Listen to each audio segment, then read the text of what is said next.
Trench Tech, esprit critique pour Tech Éthique. Effectivement, avec l'arrivée de l'IA générative, il y a eu comme un petit vent de panique chez nos chroniqueuses et chroniqueurs. Et donc, Louis, comme ça, tu as trouvé un papier sur les liens entre ChatGPT et les journalistes ? Précisément. Et le titre est très parlant. Automated Journalism, The Effects of AI Authorship and Evaluative Information on the Perception of a Science Journalism Article. C'est un peu long comme titre.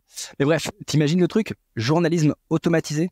Bon, pour être honnête, je me demande un peu ce que ça veut dire pour nous, les chroniqueurs de Trench Tech. Bon, ce papier, très récent, hein, c'est 2023, mais ça rappelle quand même qu'il n'y a pas de différence entre la confiance et la crédibilité accordée par les lecteurs aux machines d'un côté et aux journalistes bien humains de l'autre. On ne fait pas la diff. Alors, je dis pas qu'on va s'intiguer ou partir en grève comme les scénaristes aux US, mais il y a quand même de quoi se poser des questions, non ? Bah oui, qui sait ? Si plus personne ne fait la différence entre des papiers écrits par les machines et ceux des journalistes, peut-être que l'IA sera tout autant détestée que notre profession. Aura-t-on droit aux insultes du type « bobo gauche IA » qu'on entend parfois dans certains cortèges ou manifestations ? En tout cas, ça pose tout de même la question de la responsabilité. Qui sera en première ligne en cas d'erreur factuelle ? Plusieurs plaintes ont déjà été déposées contre OpenAI pour diffamation après que ChatGPT ait produit de fausses infos. Va-t-on alors du coup vers une généralisation de ce type de procédure ? Et puis, autre question, est-ce qu'une IA refuserait de révéler ses sources comme le font déjà les journalistes d'investigation ? Pourrait-elle être sur le terrain et rapporter l'émotion des protagonistes d'un drame ? Tu vois, en effet, il y a 1000 questions qui se posent sur ce sujet. 1001 questions, Gérald, parce que confiance, crédibilité, factualité, responsabilité, bien tout ça pose une question supplémentaire qui est celle de la vérité et de sa construction par des acteurs mal intentionnés utilisant les IA génératives pour produire un discours orienté. Comme l'écrivait Roger Bacon, et non Mick, ça n'est pas un nouveau burger, aucun discours ne peut donner la certitude, tout repose sur l'expérience. Mais que se passe-t-il si mon expérience est façonnée sans considérer la vérité comme une fin, si le discours devient rhétorique, juste pour influencer celui qui le reçoit, si la factualité est soumise en fait à l'intérêt ? Avec les LLM, nous nous enfonçons dans la caverne platonicienne au lieu de nous en extraire. Nous nous laissons aller à ce vide de la pensée dans lequel, écrivait Hannah Arendt, s'inscrit le mal. La vérité a toujours été sujette à controverse. Les IA génératives ne viennent qu'ajouter de l'aporie à l'aporie. Mais dans ce monde d'hyper-falsification qui s'annonce, comment trouver une vérité éthique qui nous permettra d'avancer sans nous faire écraser par la technologie ? Peut-être en écoutant Trench Tech et en exerçant notre esprit critique. Ah oui, alors oui, j'ai une question. Moi, je me demande surtout qui va écouter les chroniques écrites par l'intelligence artificielle. Laisse-moi t'expliquer, Emmanuel.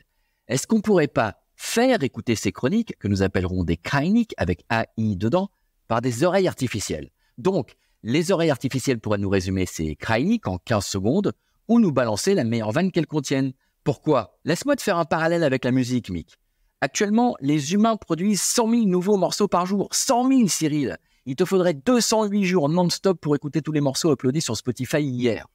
Imagine maintenant que l'intelligence artificielle se mette à produire des chansons. Elle le fait déjà. On appellerait ça des chansons. La capacité de production devient illimitée et l'on peut donc uploader sur les plateformes de streaming 1 million, 100 millions ou 100 milliards de nouvelles chansons par jour et l'on arrive très rapidement à un goulet d'étranglement où l'abondance des contenus produits automatiquement n'atteindra jamais les oreilles des humains produits manuellement. Si vous voyez ce que je veux dire. Les humains produits manuellement. Ouais. Que peut-on en conclure ? Que les chroniqueurs seront remplacés par l'intelligence artificielle quand les humains seront remplacés par des humains artificiels. À défaut, l'être humain fait de chair et d'os se tournera naturellement vers des chroniques faites de plumes et d'encre.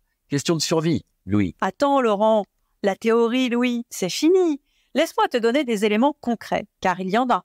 L'utilisation de l'intelligence artificielle en journalisme se développe, et ce, depuis plusieurs années aux États-Unis. Par exemple, les algorithmes qui génèrent du contenu automatisé ou présélectionnent les sujets à mettre en avant. Cela fait partie des pratiques du New York Times et du Washington Post qui va supprimer 240 emplois dans l'ensemble de l'organisation.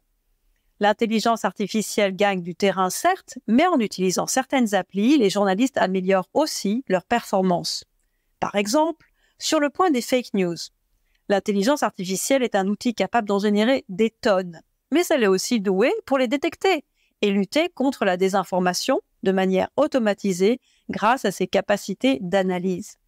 Avec les chatbots et la gestion automatisée des commentaires, par l'outil de Google Perspective utilisé par les journaux Le Monde et le New York Times, L'intelligence artificielle permet une plus grande interactivité entre les médias et les lecteurs. L'intérêt est de pouvoir servir l'info sous un format conversationnel, en laissant les robots répondre directement aux questions des utilisateurs sur l'actualité. Et aussi, à travers des algorithmes de recommandation, les médias sont maintenant capables de proposer du contenu personnalisé à chacun des utilisateurs. C'est pourquoi, depuis juin 2018, le New York Times propose à ses lecteurs une newsletter personnalisée, votre édition hebdomadaire, via une curation algorithmique et humaine. Et quand on enregistre nos chroniques, on joue, on impulse, on hausse le ton et on module nos ardeurs, n'est-ce pas? On est tellement chaud, on mouille nos chemises, ça donne soif. Et avouez-le, tout cela se sent, ça transpire à travers le micro et ça n'a pas de prix. French Tech, esprit critique pour Tech Éthique. Merci.